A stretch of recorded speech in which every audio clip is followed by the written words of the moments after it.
What's up, everyone? It's your girl Niobe, and I'm back with another video. And today I'm gonna do my very first book review. And that book, that honorary first book, is gonna be this book, Glaze Upon Its Glory. So, as you can realize, it's gonna be Becoming Michelle Obama. This book has been through a lot. Sorry for its appearance. When I first got it, one of the days I was reading it, I put it in a bag and the bag got wet because it was raining. You know, it was raining in South Florida. But I'm hoping one day she can sign it and it becomes, you know, worth some money. So, and I got sticky notes in it because we're gonna get into this book today. Okay, y'all? I've been using pencil and just underlining like crazy because I want to share with you guys the things that I love about this book. Now, if you haven't got this book yet, what are you waiting on? Like, come on. When I got this book, I got it around my birthday. My boyfriend gave it to me, and at the time, I didn't immediately jump into it. I will be honest. I did wait a couple of months, and when I did start reading it, I was going through a lot mentally and emotionally, and this book made me realize it was like Michelle Obama herself coming down from her heavenly stoop and coming to cancel me and tell me, girl, pick your head up, dust yourself off, get it together, and put your crown back on your head because you are a queen herself. Like, that was like how I felt from this book, because I connected so much with this book on a personal level. And I'll be honest, I didn't expect that. I did not expect this book to go the way it did. And I will let you know, like, this book is not just going to focus on her being the first lady or being married to Barack Obama. It's going to go in her being about her being a mother, her struggles and obstacles she had to face as being a mother. It's going to talk about her childhood, her growing up, being the only Black woman sometimes in the room, her education. You know, it's just gonna go into depth about who she is as a person and where she came from, how she became the person we know and love today. Okay, and I will say this, hands down, best first lady in the history of America. Okay, don't debate me, don't do it. Okay, this is my first lady, Black, educated, strong, powerful mother, wife, Michelle Obama. Okay, now let's jump into this review. And I will promise you, this is not a book report. This is not a be all, end all. Like, this is literally just the things that I connected with and things I liked about the book and quotes that I think are necessary to like get that point across. So, all right. So, in the beginning of the book, it talks about her childhood, and some of the things that stood out to me is her talking about her father.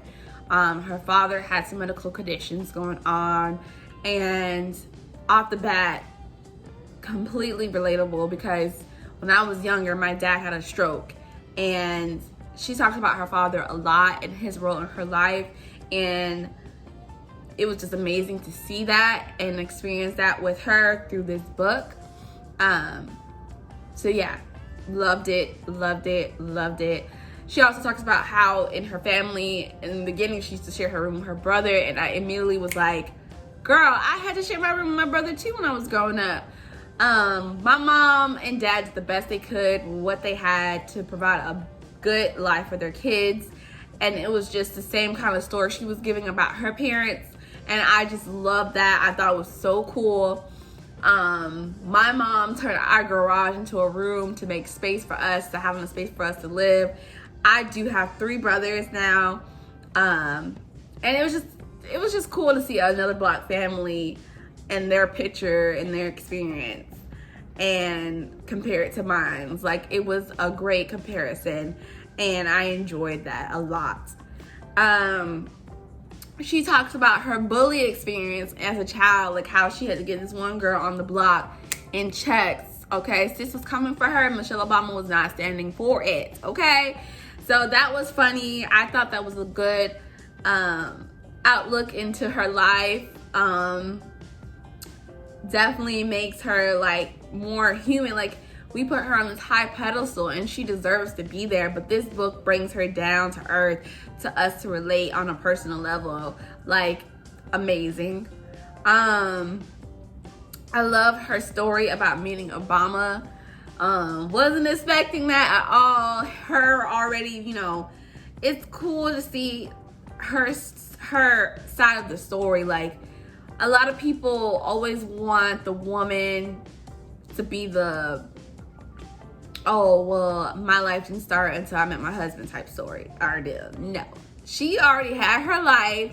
She was already making her money. She was already, you know, living her best life. And then here comes Barack Obama as an intern, and he just changed her life. He captured her heart in a great way. And just to see that story play out in this book was amazing. I really loved it. You know, it was like a little love story that I could like relate to, and I loved it. Jumping into the book, let's jump into it. Let's dive into it.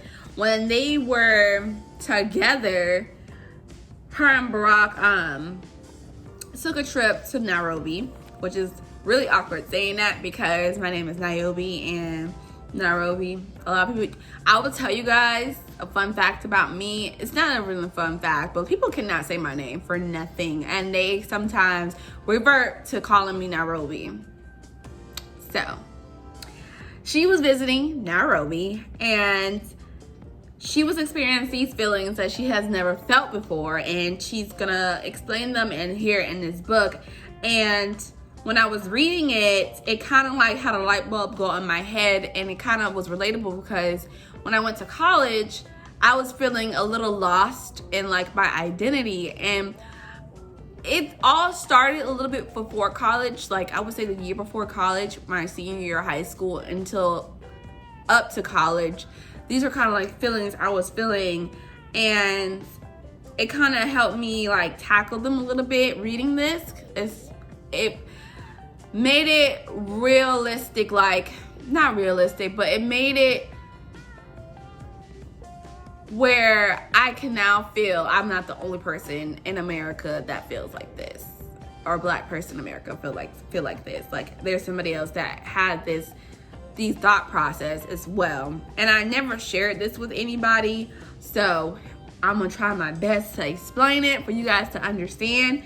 But on page 160, we are seeing them going to Nairobi, and here she talks about her feelings. She says, "I grown up thinking of a sort of mythic motherland, as if going there would bestow on me some feeling of completeness. But Africa, of course, owed us nothing. It's a curious thing to realize that the in-betweenness one feels between African America and Africa. It gave me a hard to explain feeling of sadness, a sense of being unrooted in both lands." Unrooted in both lands. Like, being African America in South Florida, South Florida is like a melting pot, first of all, and where I live is a melting pot. And I would say most of my friends have some type of Caribbean background, or I know like there's people in my family that are not necessarily blood family, but I've grown up around them for my whole entire life, and they're from Africa. Like, my mom made it a point for me growing up to know my background, know about my culture. So I always was a proud black woman. Always.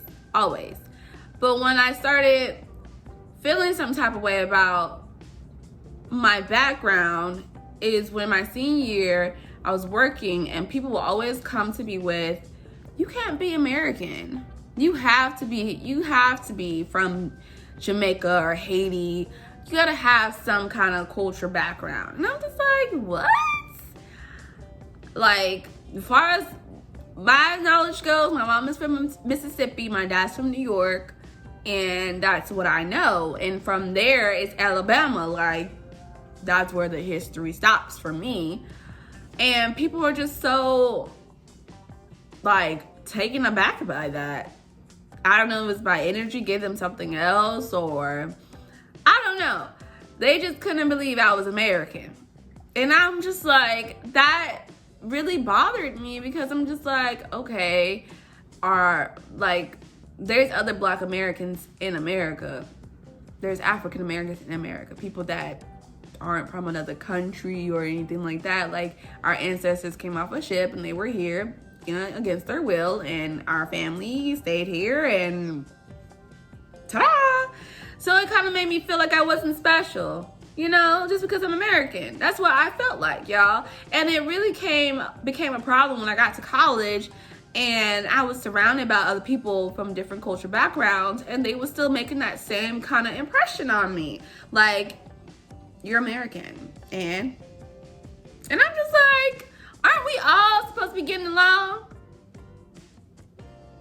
And it was so shocking because, like, when I would hear stories about how people were raised with their parents, even though your parents are from Jamaica or Haiti, honestly, Black parents are Black parents when it comes to certain things, certain mindsets, certain cultural norms.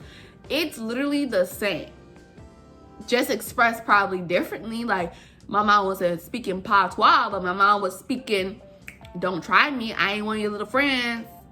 It's the same thing. Education was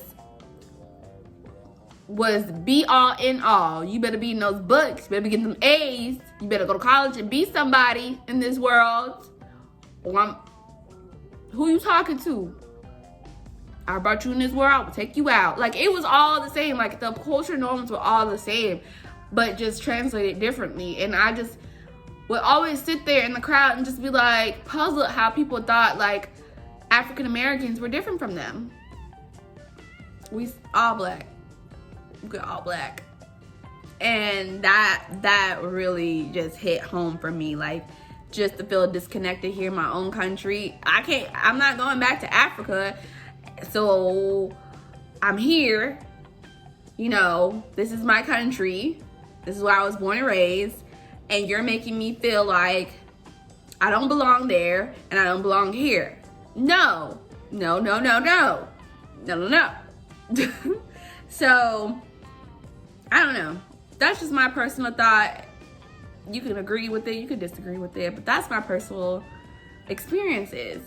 As I'm getting older, I'm not faced with that same kind of, like, I'm not faced with that same kind of idealism a lot anymore, because most of my friends know who I am and I know my friends and they know what I stand for. But back then, it wasn't as easy. I did feel a disconnect and I didn't know how to really, like, handle it a lot of the times. All right, moving on. So we're gonna go to page 189 of the book. It says, I wanted a family and Barack wanted a family too. And now here I was alone in the bathroom of our apartment, trying in the name of all that want to screw up the courage to plunge a syringe into my thigh. Okay, so this jumps into Michelle Obama as a woman, as a Black woman with Barack. They're married, and Barack is now working in the Senate, and he works really far and really long hours, and she wants a family, he wants a family, so they want to have kids, but she's having difficulties having kids. So she went to the doctor. They have her on these, this medicine, and the medicine requires her to stick a needle in her. Lord, I hate needles. But she is having a hard time right now because Barack is not there. And she knows why he's not there. She knows it's for a better cause. But, she's still having a little bit of resentment because she really needs her husband in this time emotionally. And he wasn't there. And when I was going through my little drama time, my little sadness time when I was reading this book, it was kind of like relatable because my boyfriend works really long hours sometimes. Like, sometimes he has to work overnight, and it's all for a good cause. But sometimes he's sitting there like, I need some love, okay? Forget them kids. Come home. But you have to sometimes just like refocus your mindset, refocus everything. Like, just take yourself out of your body. Sometimes have an outer body experience and just meditate and just get aligned again. Like, realign yourself. Like how you have to realign your tires, you just got to do that to yourself sometimes and step away from the situation and just know that God is there with you. If man is not with you, God is with you, and everything will be okay. Everything will work out. Sometimes you gotta be selfless. Like, you can't be selfish, okay? And this really put that in perspective for me, y'all. Like, her story about always balancing her relationship with Brock and his work and her family and making sure everything is cohesive and balanced was amazing. It was cool, okay? It was cool to see that, okay? Like, I know a lot of strong women in my life, but I've never really sat down and asked the question, how do you balance it all? Like, but this book was it, okay? She don't give you like step-by-step, instructions, but she tells you how she felt, what she was dealing with, and it's just amazing to see that, and it's inspiration, to be honest. It's really inspiration. And going further in, just her as a mother, like, it was amazing, because I feel like sometimes I'm a goofy person. I'm a like really chill person, and I always think about like, what am I gonna be like as a mother when I have kids with my boyfriend? Like, what am I gonna be like? Am I gonna shape up and stop being goofy? And the question is no.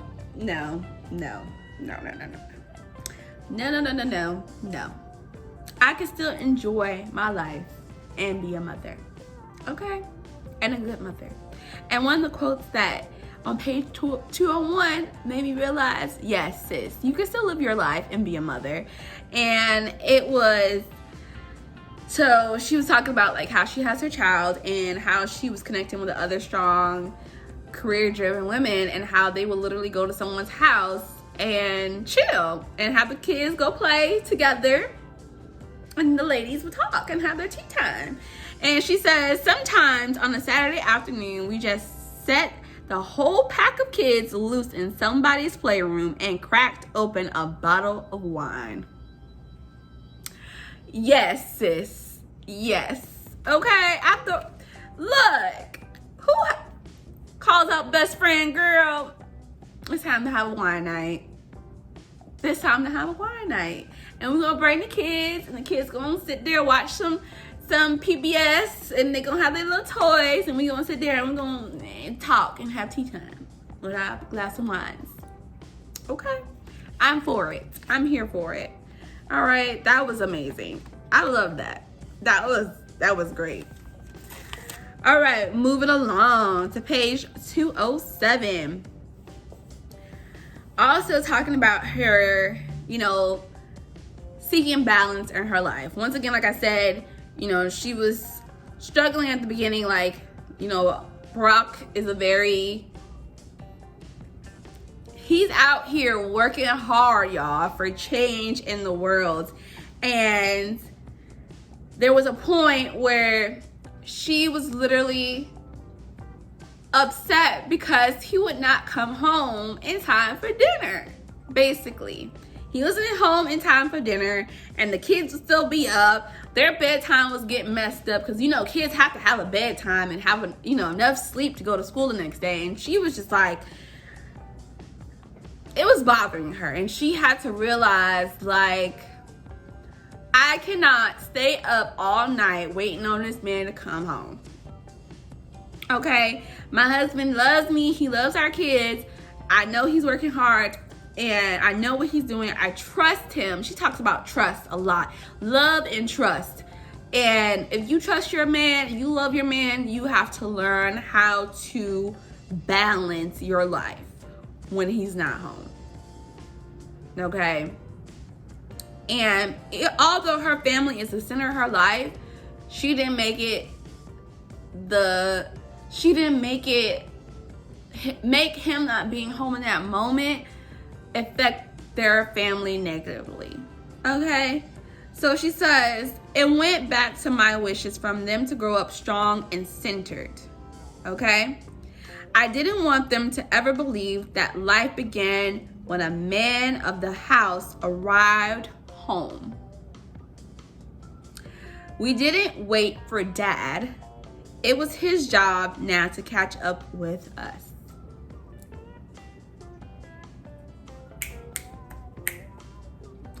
Way to put it, Michelle. Thank you.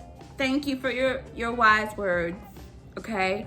So I know when I do have kids and my husband is, you know, the VP over something, I don't know what he's gonna be the VP over, and he has to work late because something happened crazy on campus. I know everything is gonna be okay. God got us.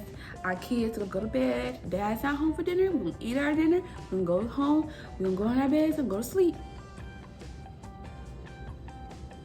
Because I trust him and I love him. Okay? I trust him and I love him. And everything is gonna be okay. I love that. All right, moving on. Let's go further into the book. So page 231. This was not me and never would be me. I could be supportive, but I couldn't be a robot. Now we're transitioning into Barack running for president and her being the support system he needed, being his wife, but not his robot. Not in the background, just smiling and waving. Smile and wave, boys. Smile and wave. No. And we saw this in history. Michelle had her niche, her lane, and she was good at it, okay? She did her own speeches. She did her own guest appearances. She literally was out there doing her own thing. She wasn't in the background. She wasn't in the background, y'all. And we know this. And this is what she talks about. She's educated. She's smart. She literally had to find, in this book, you see her struggle in the beginning, like, you know, the news reporters would take things that she said out of context. And she literally had to hire her own team. She had to get her own appearance ready for camera. She had to have her own speech person. Like, everything Obama had in the campaign, she needed it too. Like, they had to have double because she was literally out here on the road during the campaign, during his presidency, doing her thing as well. I thought that was cool. I just thought it was cool. She was already, before she met Obama, doing her own thing. And she never lost herself. Even when she became his wife and his mother of his children. She never lost who she was and what she stood for. And for me, that's very important because when I first started my relationship with my boyfriend, I would sometimes struggle with, you know, I want to make him happy and I want to do the things he wants to do, but I also have to remember who I am, where I come from, what I stand for, and we have to make it match up. We have to make both our purposes match up, okay? I cannot let your purpose engulf me completely to the fact that I lose myself. So that was just cool to see that, all right? Cool. It was cool. It was cool. It was cool. Now, I won't say it was easy for her. It wasn't easy. She talks about a lot of of course, you know, she's Black. She faced a lot of racial tension, just like Barack Obama did. And, you know, people were just mean. Like, they would take her words out of context and all types of stuff. But, like, one of the interactions she had that was really funny to me is when she went to England and to meet the Queen. And I thought that was funny. It was funny. It was really funny, and I'm gonna share with you guys the situation. So she went to Queen of England's palace. She went to the palace, and it's let me read it, okay? So on page 318, it says, "These shoes are unpleasant, are they not?" she said. That's the queen. She gestured with some frustration at her own black pumps. I confessed then to the queen that my feet was hurting. She confessed that hers hurts too. We looked at each other then with identical expressions like, when is all this standing around with the world leaders going to finally wrap up? And then I'm gonna skip a part and go into the news. So basically, she's meeting the queen, and the queen confessed that her shoes are hurting her. We all know heels are not the most comfortable thing in the world, okay? And then, you know, after that conversation, that little touch point, you know, Michelle felt comfortable around her, and Michelle decided to put her arm around the queen. And the headlines went crazy, y'all. I guess it's not proper etiquette, or it's against the rules, whatever, to touch the queen. And Michelle Obama didn't know that. And the thing is, when she did touch the queen wrapped her arm around her. She embraced Michelle, and the headlines put, "Michelle Obama dares to hug the queen." Yo, people went crazy because of that interaction. And like, the whole time, they don't know, the queen had no problem with it. Like, it was just funny to me. I thought that was funny because, you know, she's a black woman. She's so tall, and she's hugging this little frail little lady, and the people went crazy about it. And the whole time they up here talking about their heels hurting and having a one-on-one woman talk. Like, I thought that was cute. And it's just, I know sometimes I can be goofy and I'm not the best at etiquette, and it's okay. Because you know what we do? We love people. I love people. I can meet you for the first time and I will give you a hug. And that's what Michelle was doing. And I'm just like, I just love that. That was a good comic relief. That was good. But there's another theme in here I want to talk about. It's just her overcoming the obstacles and just touching upon some of the stereotypes that black women face all the time. She does talk about that theme in here. And on page 265, it says, "I was female, black, and strong," which to certain people, maintaining a certain mindset translated only to anger.